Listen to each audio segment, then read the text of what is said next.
Good morning, Coleman. Thank you for joining us on Cullman Today. I'm your host, Christine Wiggins, and today is Wednesday, February 5th.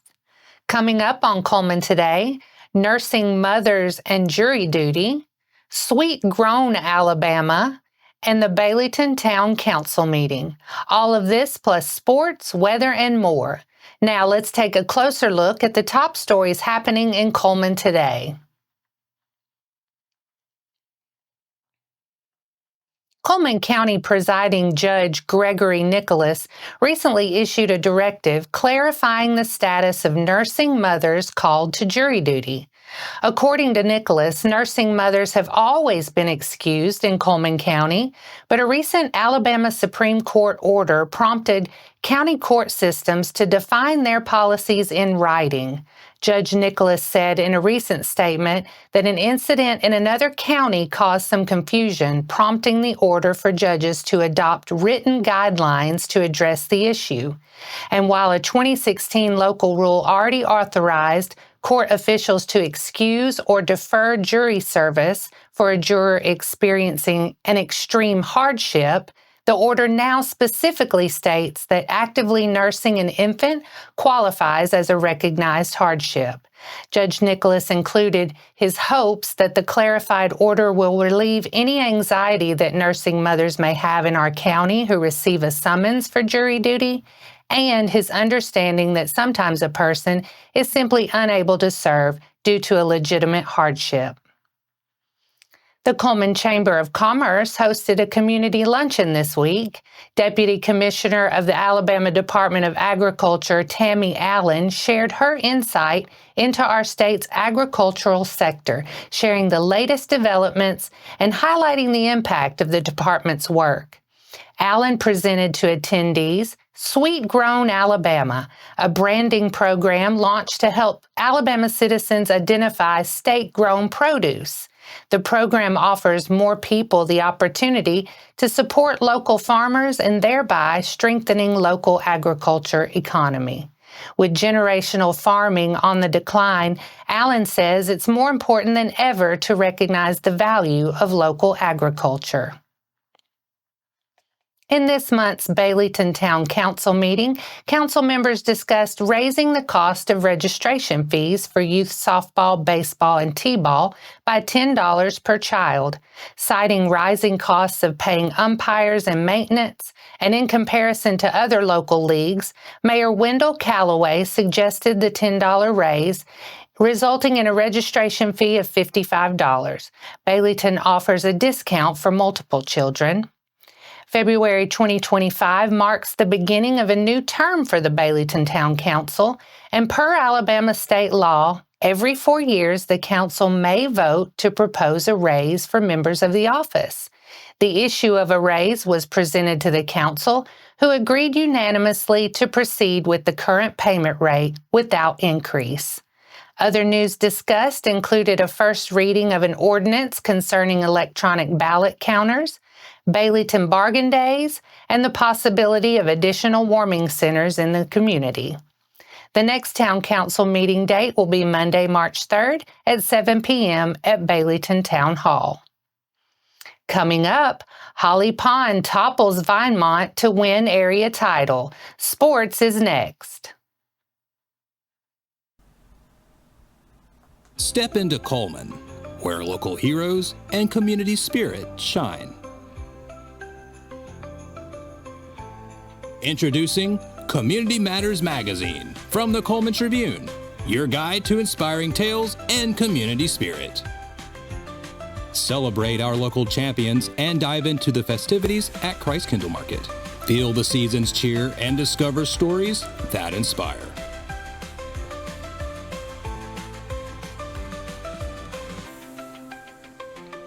Community Matters Magazine. Connect with your community. Find your free issue at these locations or download a copy online.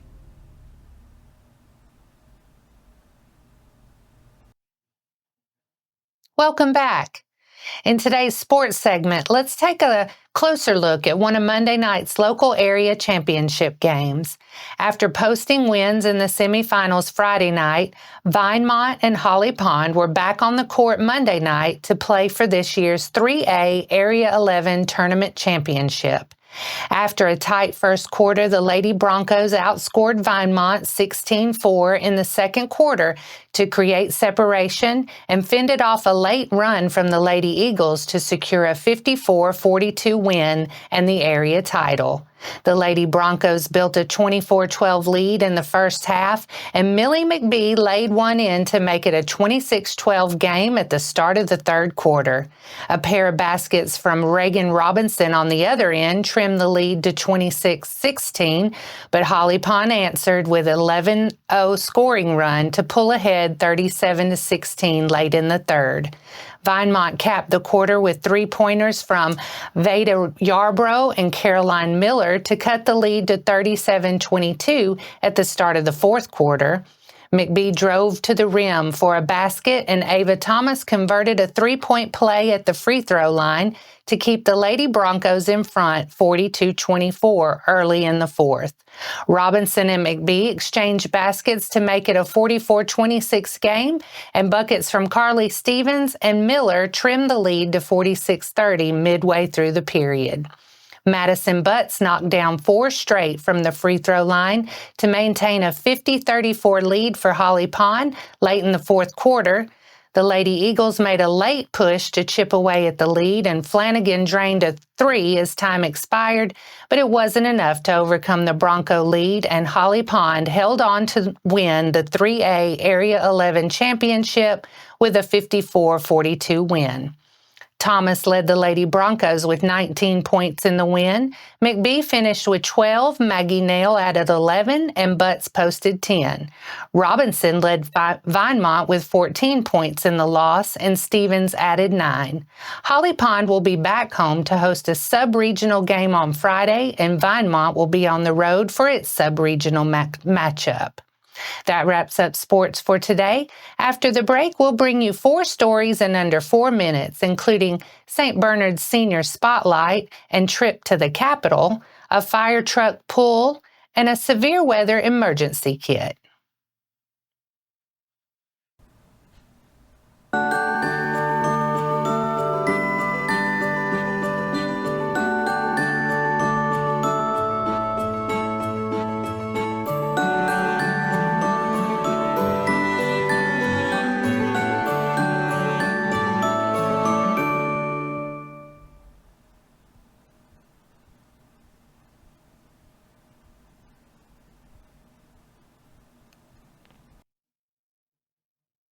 Welcome back. Now it's time to speed things up with a news rundown. 4 stories in under 4 minutes.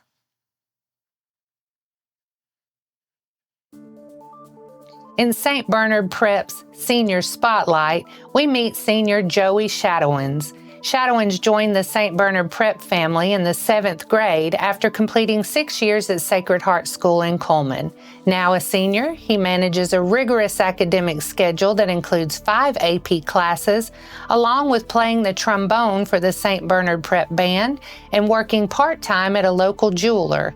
Shadowins also serves as vice president of the Student Government Association and is an active participant in the Student Advisory Board for First National Bank and the Youth Leadership Development Program. Shadowins credits his mother, Stephanie Nelson, for inspiring his community involvement, saying her influence has shaped his passion for service and appreciation for giving back to the community.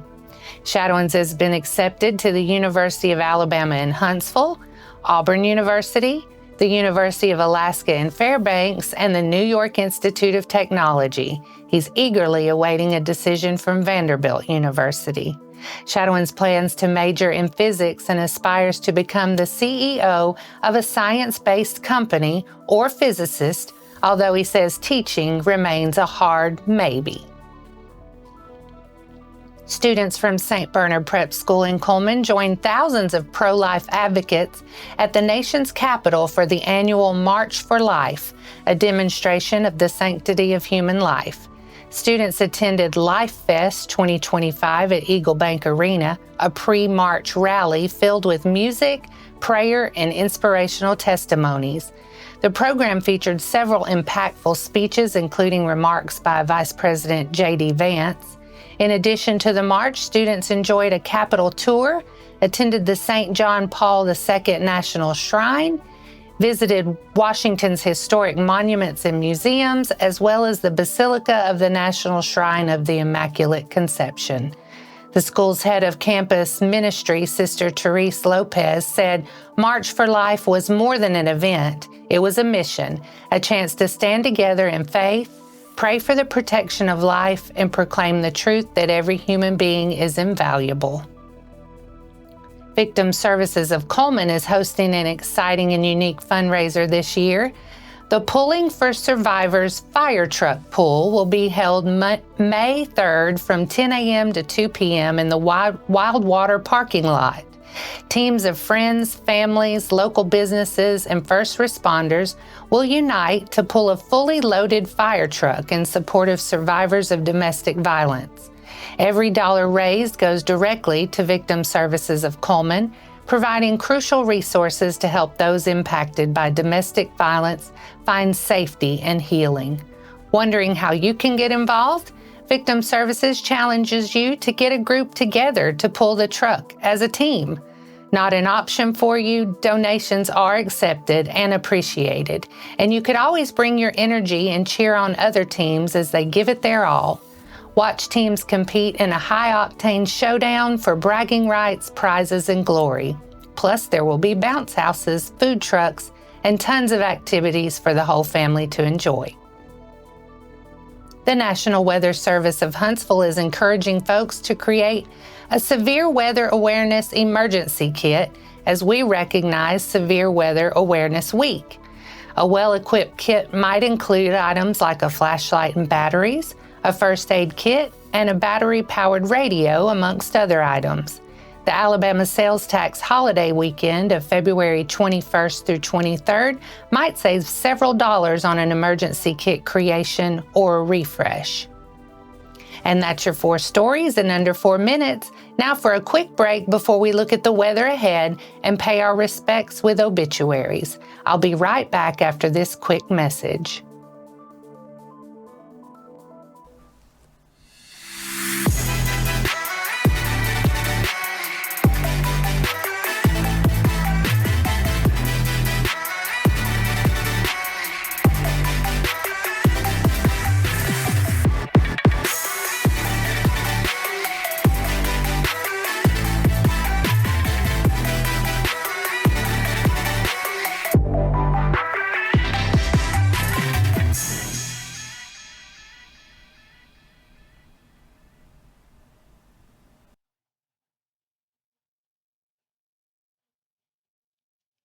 Let's take a moment to pause and remember those who have lost their lives this week as we turn to obituaries.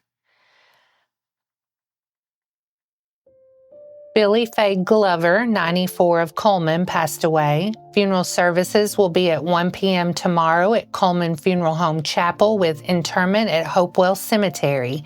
The family will receive friends at the funeral home on Thursday from 11 a.m. to 1 p.m.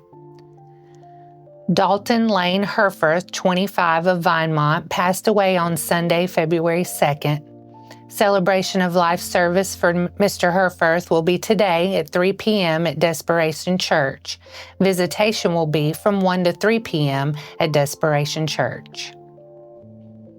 Wendy K. Wilhite, 58 of Cullman, passed away on Friday, January 31st. A celebration of life graveside service for Miss Wilhite will be held today at 2 p.m. Miss Wilhite will be laid to rest in Cullman City Cemetery. Jimmy Don Buchanan, 77 of Vinemont, passed away on Friday, January 31st.